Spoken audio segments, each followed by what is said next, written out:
porque podría decirse que ahora mismo la humanidad está atravesando mucho dolor.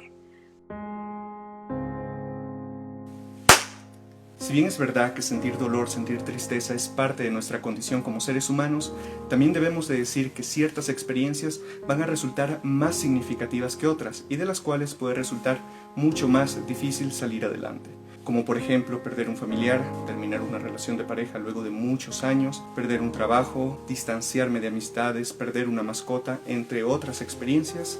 La intensidad de lo que vamos a sentir y la forma como vamos a manejar esas emociones va a ser muy diferente que lo que otra persona haga. Y si bien esto es una obviedad porque cada persona es diferente, la cuestión es aquí cómo es que hacen ciertas personas que en el momento que enfrentan una situación difícil lo pueden superar de una manera rápida y sobre todo de una manera adaptativa. Yo sé por mi profesión ciertas cosas, por mi experiencia personal ciertas cosas, pero dije, a ver, ¿qué más voy a hacer? Y me puse a leer un libro. Y creo que haber leído el libro en el tiempo que tenemos de live tampoco me va a permitir abarcar todo, pero espero que, como dije en un inicio, poder dar un granito de arena de esa percepción de dejar de ver el dolor como algo malo, como algo que acaba mi vida y que es una cárcel de la que no puedo salir, y cogerlo y utilizarlo a mi favor para crecer personal y profesionalmente o afectivamente con la familia y demás. Acabas de mencionar algo muy importante porque creo yo que una de las herramientas para poder enfrentar el dolor y transformarlo en crecimiento es darle una resignificación, porque generalmente se considera ciertas emociones como malas y ciertas emociones como buenas, cuando realmente no es así, ya que si sientes tristeza, depende gran parte de tus herramientas personales y luego de esa tristeza puedes crear poesía, puedes crear la letra de una canción o simplemente te haces daño. Entonces, algo que yo generalmente decía en los live anteriores es que no te define lo que te pasa, no te define lo que sientes, te define lo que seas capaz de hacer con eso que te ha sucedido. Las emociones son emociones, no son buenas ni malas, somos nosotros los que les percibimos de cierta forma y les damos ese matiz de bueno o malo. Si le damos bueno, podemos usarla a nuestro favor para crecer, ¿no? Pero si le damos ese matiz malo y nos ponemos me encanta hacer esto como víctima del dolor y demás, Claro. Ese dolor me hace su prisionera y por lo tanto yo no puedo salir adelante. Es importante diferenciar. Una cosa es el dolor como tal, que es la suma de sentimientos, de emociones que pueden ser la alegría, el miedo, la pena, la ira o un estado de angustia como tal que produce esas emociones. Y otra cosa que es el sufrimiento, es decir, el dolor es algo inevitable. Cuando pierdo un ser querido, lo más probable y lo lógico es que me duela, que le extrañe, que llore, que me dé pena, que sienta ira porque se fue, que a ratos me ría porque recuerdo algo gracioso de esa persona. Es esperable. ¿Qué es, digamos, que va más allá del dolor y que es una elección nuestra? Es elegir sufrir. Es decir, voy a tomar ese dolor para convertirlo en esta cadena y pasar solo llorando y decir la vida se acabó y todo es un desastre y una vez más esa posición de víctima. Ahora, ¿qué es lo que hace que ciertas personas o qué es lo que marca la diferencia que ciertas personas fácilmente lo puedan hacer y otras que les cueste más darse cuenta de esto que puede ser una obviedad, pero para algunas personas no lo es? Todo esto es muy cultural en el sentido de que la sociedad nos dice que tenemos que ser de algún modo catastróficos o pensar lo peor, vivir desde una posición como de miedo.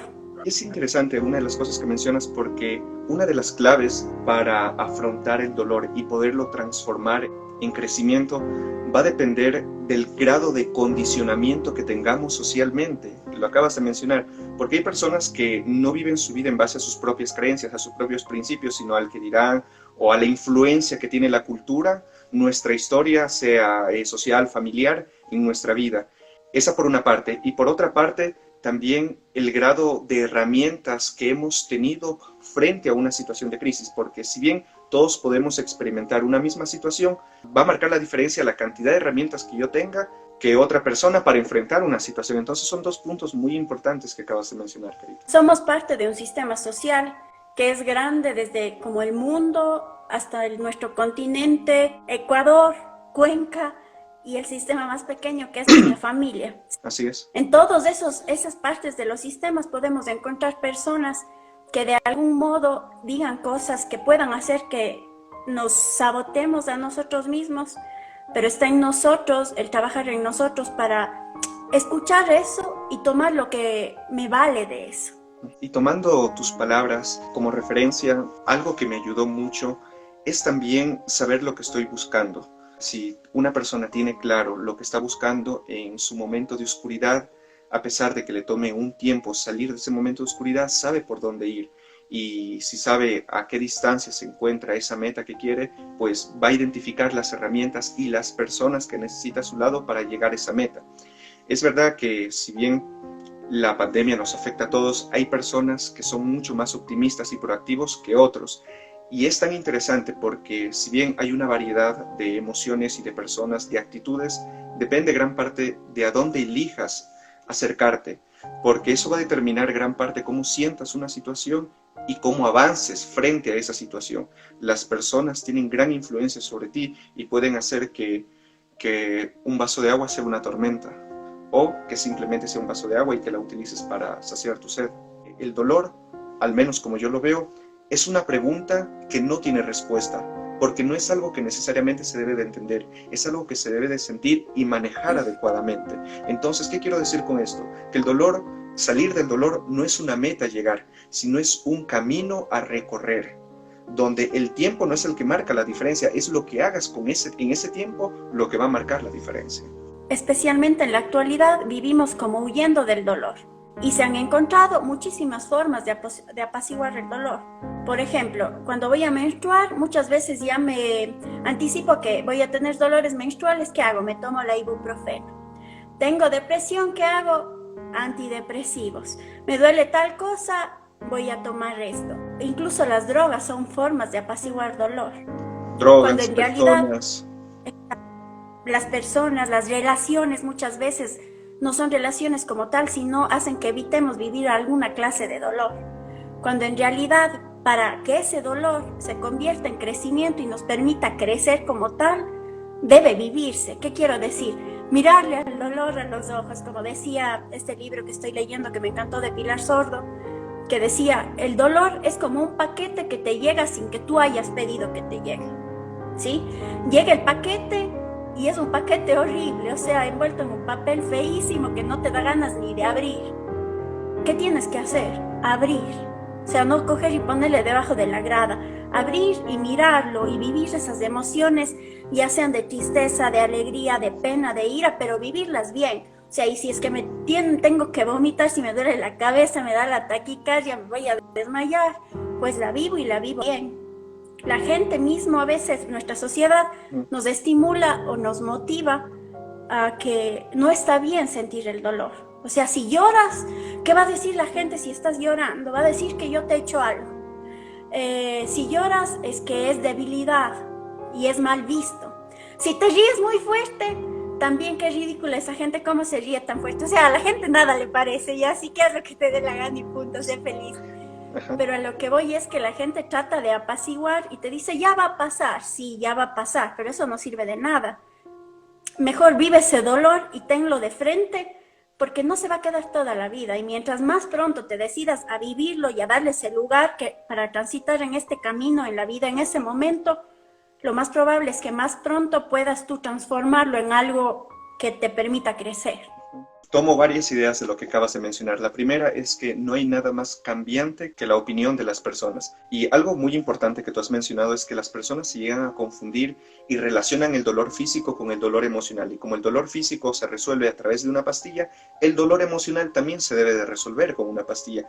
Cuando no es así, porque el dolor emocional muchas de las veces se siente como desgarrarte el alma, y no hay ninguna pastilla para eso. Entonces debes de permitirte vivir. Una de las situaciones que me ayudó particularmente para enfrentar distintas situaciones difíciles es el hecho de entender en qué nivel se encuentra este dolor, porque cuando el dolor te lleva a no ser funcional con tu vida, ahí debes de entender que tiene una magnitud distinta a otra, y frente a esa magnitud las herramientas que vas a necesitar son muchas más. Entonces, un buen diagnóstico lleva a un buen tratamiento. Saber en qué lugar te encuentras te va a ayudar a entender qué es lo que necesitas para llegar a otro lugar en específico.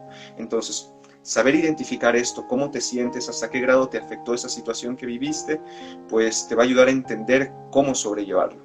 para seguir en lo que dices, hay dolores que van más allá de los dolores y que ese sufrimiento ha producido ya un cambio en nuestro psiquismo, en el funcionamiento como tal de nuestro cerebro, que requiere ayuda psicoterapéutica, incluso ayuda psiquiátrica. Y hay que poder ver eso en nosotros para poder pedir las ayudas necesarias. Y parte de este sentir el dolor es importante que tengamos seres queridos a nuestro lado y amistades que nos escuchen. Yo siempre les digo esto a mis pacientes o a los papás de mis pequeños pacientes. Se hace el diagnóstico y el niño tiene como no depresión como tal, pero sí signos de un cuadro depresivo. Y se les dice a los padres y dice, pero no, si él juega, se ríe, no pasa llorando, es porque la depresión en los niños es diferente. ¿Qué es lo que ellos quieren ver? Como es la depresión en nosotros, ¿qué hacemos? Estamos llorando mocos y babas, le contamos a una amiga, le contamos a la otra amiga, me cuento a mí mismo al espejo y estoy sufriendo y se me ve el dolor. En los niños es diferente. Llega un punto en que este dolor requiere la intervención de algo más, que me lleva a una de las cosas que nos permiten como transformar el dolor en crecimiento. Es el ser grato y tener gratitud hacia las cosas, desde las más pequeñas. Desde que abro los ojos y digo gracias porque estoy viva, y me miro y le veo a Pablo y digo, él también está vivo, muchas gracias, le veo a mi perrito. O sea, desde esas cosas súper pequeñitas, agradecer, te permiten transformar el dolor en crecimiento. Tener conversaciones con muchos pacientes y ver la realidad de vida que tienen muchas personas te ayuda a valorar también lo que tienes. Algo que siempre digo es que en la vida tenemos dos caminos para aprender, el camino del inteligente y el camino del sabio. El inteligente es aquel que aprende de sus errores y el sabio es aquel que aprende de los errores de los demás. Y es sabio porque esta forma de aprender duele menos, porque no necesitamos necesariamente caernos para saber por qué lugar ir y por qué lugar no ir. Sabes que si te dejas llevar por una emoción que no te permite ser funcional, eso te va a pasar una consecuencia mucho mayor en adelante. Entonces, gran parte de la actitud de cómo construyes tu carácter en ese instante frente a esa dificultad va a determinar cómo estés en un futuro. Somos el resultado de las decisiones que tomamos. Si tomas la decisión de echarte a morir, como si tomas la decisión de construir ese carácter, va a marcar mucho la diferencia en lo que vivas en un futuro. El tiempo del uno no es el tiempo del otro. Cuando trabajábamos con niños con espectro autista, no sé si te acuerdas. Claro. Y esto es algo que a mí, esa frase a mí me sirve para todo. El tiempo del uno no es el tiempo del otro. ¿Por qué? Porque puede que algunas personas lloran en el funeral y viven ahí el dolor y se acabó y están bien. Y otras personas que pueden estar semanas, otras meses y otras incluso años.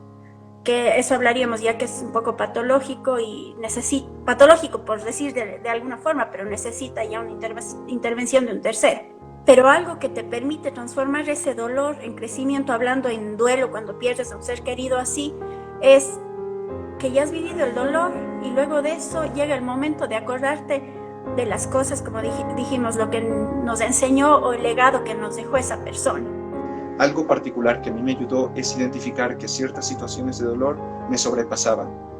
Y me sobrepasaban significa que ya no me permitían ser funcional en mi trabajo, con dinamismo lateral, en entrevistas, ya no quería saber nada y dije, no, necesito salir de esto y para esto necesito una estructura.